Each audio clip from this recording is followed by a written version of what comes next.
This morel mushroom recipe turns out to be quite straightforward. You can experiment with amounts as you gain experience with morel mushrooms. Many other recipes for morel mushrooms explain how to make soups, sauces, and pizzas, among other methods. However, this recipe is a straightforward way to cook up a sautéed morel mushroom storm. Morels are as tasty as they are healthy. Spring is the best time to forage for morels. But finding them is not easy, however, preparing them is quite straightforward.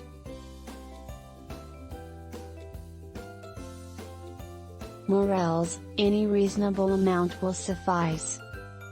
Cooking oil, extra virgin olive is a great choice, although any cooking oil will do. Butter to taste. Garlic and onions. Sharp paring knife. Frying pan.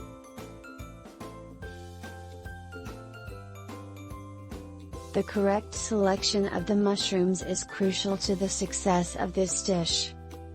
Therefore, picking only the best is paramount. Reject morels that are big or too soft on the outside.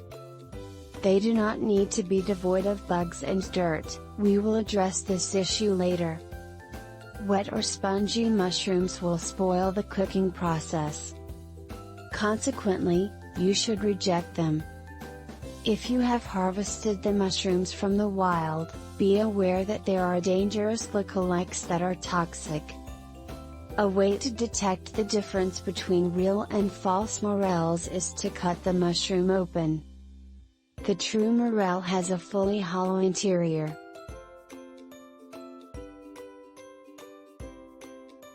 The next step in preparing your morels is to remove surface debris and then rinse the mushrooms. You need to be diligent in this step to make sure that all the mushrooms are completely free of debris. Likewise, ensure that there is no debris in any wormholes and that no bugs or dirt are clinging to the surface of the mushrooms.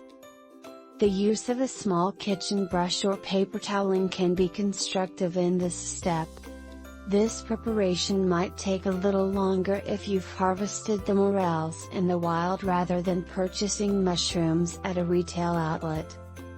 Of course, wild-picked morels come with the benefit of being fresher, thereby providing a much better tasting dish.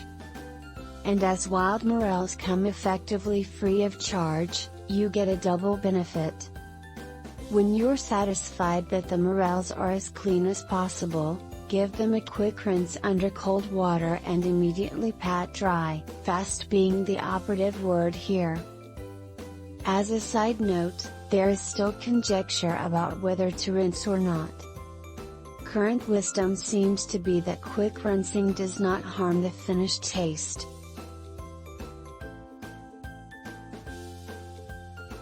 Now that you've selected the best mushrooms and cleaned them, it's time to slice them. Firstly, the recipe requires removing any dry or hardened stems of the morel mushroom. Secondly, take the kitchen paring knife and cut as near the body of the morel as you can. Now cut the morels in half or quarters, depending upon your individual choice. Thirdly, make sure that the interiors are fully hollow, true morels, or not, toxic mimics.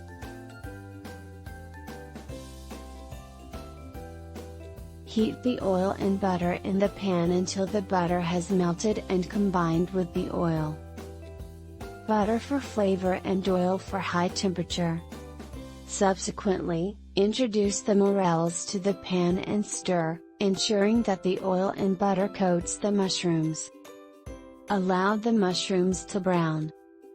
Include the garlic and onions.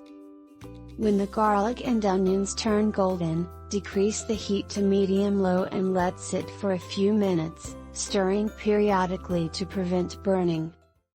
All that's left to do is serve and enjoy. You can include these tasty mushrooms to any meal, or just enjoy them plain.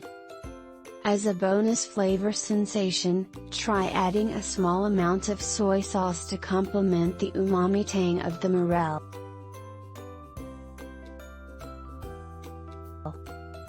This mushroom is as tasty as it is healthy, and this recipe brings out the best of morel flavors. Bon appétit!